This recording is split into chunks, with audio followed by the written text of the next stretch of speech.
Few weeks ago, I shared an episode with you on this channel talking about retro games.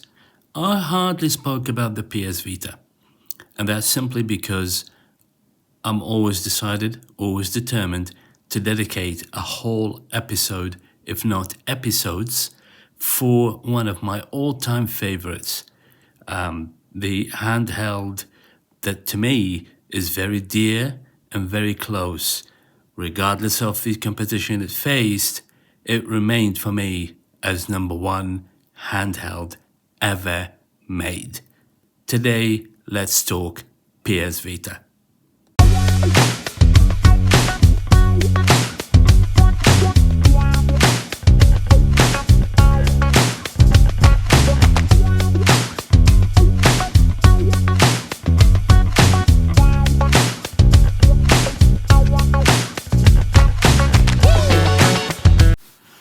Nowadays, it's very challenging to find something valuable online, especially local sites, online stuff where you can buy everything and anything, from a car basically to a dog to a handheld.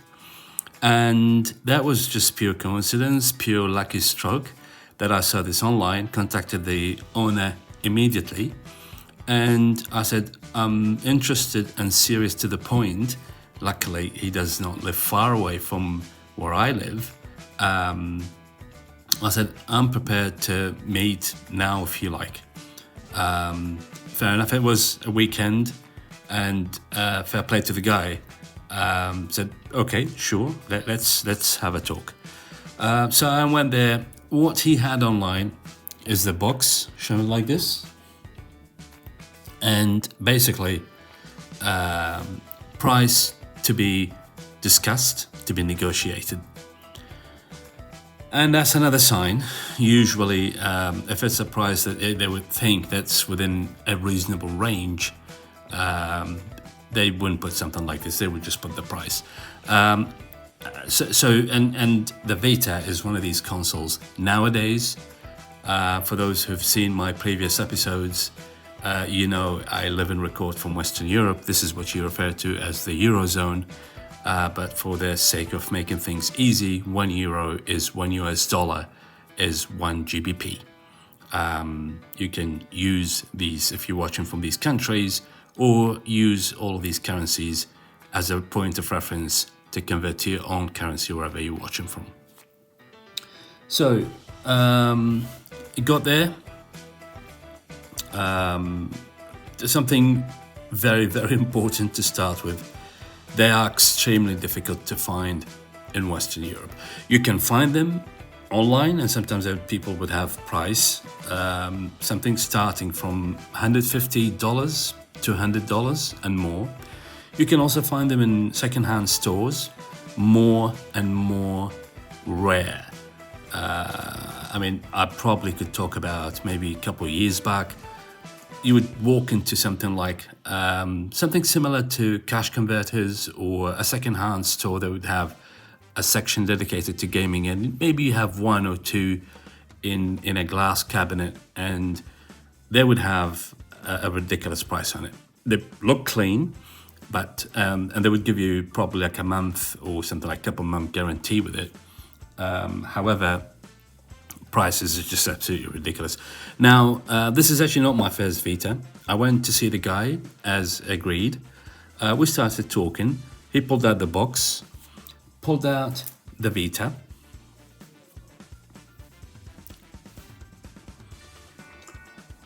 If my memory serves me right, this is my fourth Vita. I still have my own Vita, which is very much similar to this, as the same edition. I had different editions that at the time when the Vita was disappearing, I just put it back online and just got rid of it. Just didn't have any use for it. Obviously, I regretted doing that. However, it's okay. Made it to the guy. We started talking, and we got into the price. He said, to be perfectly honest with you, obviously it wasn't on as you see it now, but what happened is he said, I don't have the charger for it. I've got the box. And he was talking about other things that came with it, and he said that he was sorry he lost everything. Now, to my memory, it didn't come with anything apart from the console itself. There were cards, probably like a demo. Was it a demo game or something? If I don't know. At least here in Western Europe. But the charger. And so we started talking, and I said, okay, so can we see if it actually works or not? And he said, well, without a charger, it's impossible because it's been neglected in a basement for I don't know how many years. And that's the issue, well, the number one problem with the PS Vita, and that is the battery technology. Okay, so if you leave it for a prolonged period of time, you don't charge it, you don't use it, you don't do anything with it, you don't, play or something, just leave it there. The battery technology of the Vita, designed by Sony to dry out, and it goes to a level where it's completely dead and beyond resurrection. There's nothing you can do about it. I know probably about 10, maybe even more years ago, people used to shove them in an envelope, send them to Sony, and they will repair it. Long time ago, free of charge. They would just get you to pay the postage, and this is speaking in Western Europe. Or probably about 10, maybe 12 years ago, they would charge you for the battery. They would be, okay, we'll change the battery for you, because they know once it's dead, once it's dried out, there's nothing you can do. It's gone, right? So they would change the battery for you, but they charge you for the battery. And from what I heard, it never happened with me, because I maintain my Vitas always. So, but happened to people I knew, and the price of replacing the battery, plus postage, plus the manual work they would put into it, because you're sending it to Sony, it's almost the price of a Vita. So, but they used to do that before. Not the case anymore. That's all gone. That's all history. So we went back and forth with the guy. He went, okay, give me 50 and take it with the box. The box by itself worth I don't know how much. And he's right. Because people dig out stuff like this, even for, any retro console. Not a lot of money for most of them, but, the boxes also worth something. He said, okay, give me $50, here's the Vita, and you get to try it, and but no guarantee. That's it. You take the box and the Vita as it is. I'm not sure it works or not, because I simply don't have let me switch it off. I don't have the charger for it, so I couldn't tell you if it actually works, because I never tried it. So I said, okay, look, the problem is I can find a battery, because I know places where I can get used or old and just keep trying until I get something that actually works. And I've mentioned in my previous episodes that I deal with a lot of people who are in the industry, and we kind of help each other. So I don't know, someone who lately asked me for a box. So a box for, what was it? I think it was a dual case for PS1 or something like that. And I had spare couples that, just gave it to them. And in the same case, I have some contacts where I can get a PS Vita battery. Not easy. I know it's probably gonna, I would maybe need a lot of time until I find something that actually, or someone who actually does have one, and then also that has one that works. So that's the challenging part. I said, okay, I'm not paying 50. I'll take it with the box, $30. That's the best offer I can do. He put 40. I said, my last is 35. We chatted probably about, I don't know, a good 5 minutes or something. I kind of felt he wasn't really budging. So almost determined 40 is my best. I'm not letting go. It's valuable. I said, yeah, sure, it is valuable, but We don't know if it works or not. We don't know. I told him the whole battery story. So 35. Okay, I got it for 35. Brought it back home. Obviously, I have a charger because I have Vitas, right? So left it day one. That was about end of 2025. If you watch the episode about the mega sale of PS5 games on this channel, it was just before that. I think it was beginning of December 2025, or something like around that time. So I got it back home and was immediately kind of like hit with the bad news, because put the charger on, left it for probably about a day, day two, and nothing. And then on the second day, there was an orange light, which now there is something happening. We don't know if it's completely dead, because that could also mean it's completely dead, right? Left it, just... and then with the orange, I managed to actually switch it on. And with the charger still on, you can see the battery slowly. It has this like sign that it's charging. It's a weird sign. It's like an electric shock type of sign, and it's climbing up and up. So I left it. But even then, like for those who actually dig in Vitas in 2026, that's the first thing that you want to watch out for, is the battery. The technology behind it is top notch. It's great. But the battery Sony used for the Vita is probably the worst in any handheld ever made, right? So, kept it. And then on day 3, I dared putting a game. We're going to go over a few games in a minute. I got like around the last probably 3-4 months in my tours of flea markets, garage sales, yard sales, and so on. But I put a game and it worked.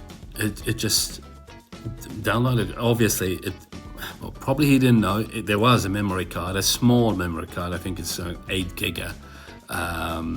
But there was a memory card inside.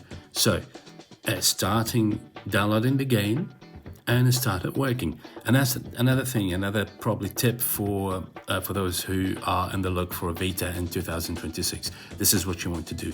The moment you get it back home, you want to keep at it for at least 3-4 days. See how the battery reacts. You want to just keep, if you're busy, you might want to pass it to someone else in the family, friend, whatever, right? But you want to just keep at it. Charge it as much as possible. Start playing it, start using it, because that will help the battery to regain some life. If obviously the case, they've been neglected and left on shelves or basements for months, if not years. So once you've done that, you got a bit of battery. This is what you want to do. Keep it plugged and just keep at it. Because the battery will show you how it reacts. So say, for example, you get about 60% battery, and then you start playing a game, and if you see the battery decline goes from 60 to 57 to 55 to etc., that's a good sign. But if you see that you just used it for 10 minutes and the battery that you had, you managed to get it all the way up to 60 or 70%, and in 10 minutes it tells you battery is weak or something like that, then sorry to say, but that's basically screwed. It's dead. It's useless. You can use it plugged in all the time, and even sometimes some of them, they will keep just throwing that message at you. It's configured within the Vita itself, because it senses, it sees that the battery is low, so it keeps throwing this message. unfortunately, and that's the story around the Vita. This one just happened to be a complete lucky stroke. Just the box, the Vita, and I'm almost sure the guy did not know that there was a memory card inside. Almost sure he didn't know anything about the memory card, but there was a memory card, a small one, 8 giga. So got it for $30. Around that time, as I said, that's one of the things I love to do in the weekends. And lucky for me, Saturdays and Sundays are the best times to go hunt for games and stuff. Vita games, I mean, in Western Europe are not very easy to find either. However, there are some. Some people know it's valuable and they would ask you for a ridiculous amount of money for it, negotiate. Others, no, they would just put them on a small table and we're just going to go over some games I got like in the last few months, starting with Minecraft. So all the games I'm going to show you now, I got between, I actually paid a game $2. So and the price range is from $2, that was on a yard sale, all the way up to the most expensive I think I paid is 15. Okay. Got Minecraft. I mean, you have to have a Minecraft edition on your Vita. Let me just adjust it like this. These are on yard sales, garage sales. Got MotoGP 13.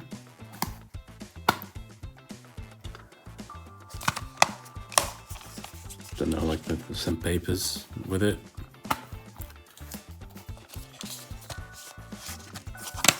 Probably from the old buyer.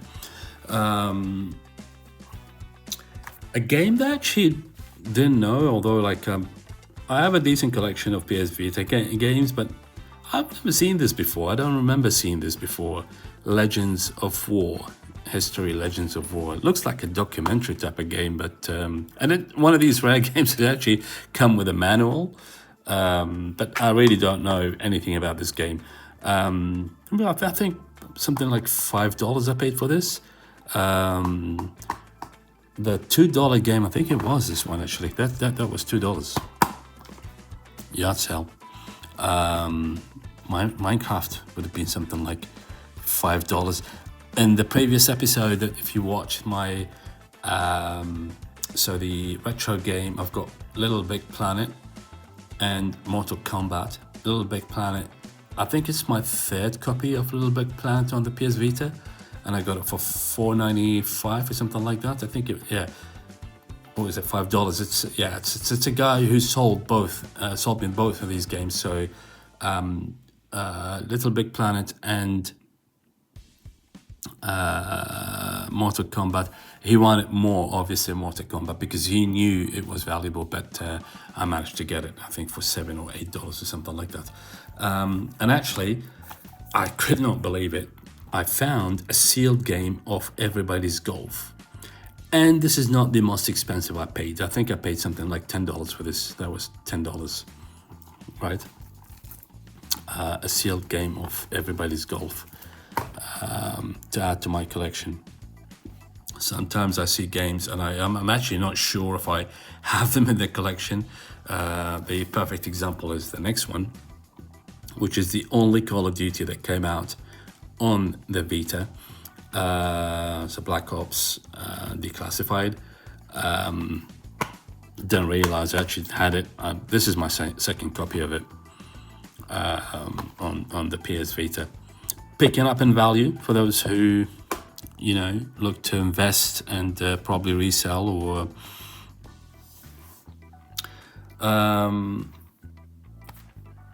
Borderlands 2.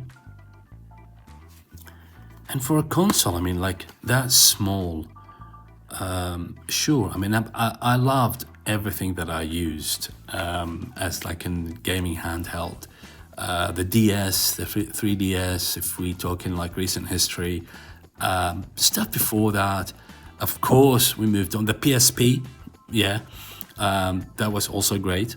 And then we got into the hybrid, the legendary first Switch, and now with the Switch 2, because you can also call those as handheld. But for me, this is number one.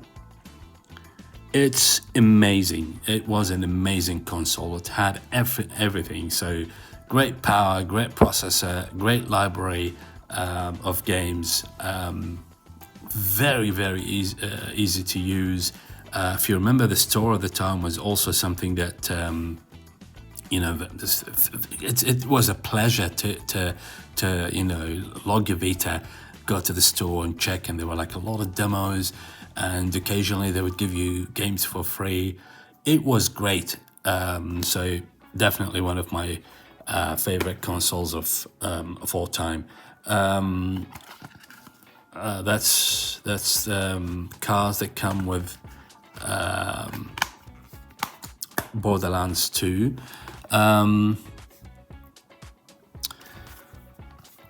Luminous. So that's a puzzle music. And again, I mean, I think it was a garage sale or yard sale or something like that. So people, most of these people who actually sell games, they would have probably about a good, a big table, and they would have something like a box, a couple boxes of PS2, Xbox 360, Wii. That form like 90% of the people actually sell in these markets. And then occasionally, like in the corner, you have something like this just lying about. All right, so that's another one. Angry Birds, again, that's $2. $2 in garage sales. I mean, obviously, sometimes I like to install the games just to, either use them to maintain the Vita and just make sure that everything is working fine and stuff like that. So that's a perfect title for that, because it's really quick to download. You can play, I don't know, 10, 15, 20 minutes. It's good fun. Angry Birds. Spider-Man, Amazing Spider-Man. I think it's the only Spider-Man released on the Vita. Although I'm not really sure, can't remember now. But again, that's something like in around the $10 mark. Not long ago. The only one that as I said, I paid $15 for, and that's the most expensive, and that's Blaze Blue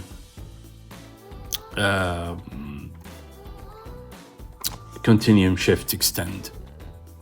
Okay, that's a fighting game. But I mean, like, the thing is, like, these are, as I said, they're niche titles, and they're not, obviously they're not printed in millions of copies. So, the Vita itself did not sell, I think, the overall global, by the time it reached its demise, its life ended, it sold 10 million units. So again, I would imagine the big majority of those was in Japan, probably followed by the States and then Europe. But altogether, it's about 10 million copies. So, so this is the story of the Vita. I promise I'm going to do another episode for special Vita games, collectibles, collections. I don't have a lot of rare games, unfortunately. I mean, that Danganronpa, I've had probably about a couple, and just, back in the old days, just after playing them, didn't see any use for them, so let them go. And then, obviously now, when you check them in the market, you find them, and the stuff I found only Japanese is, really ridiculously priced. So here's the episode for the Vita. I hope you really enjoyed it. You loved it as much as I was happy to find this beautiful, underrated, criminally killed by Sony, with some games, as you can see here.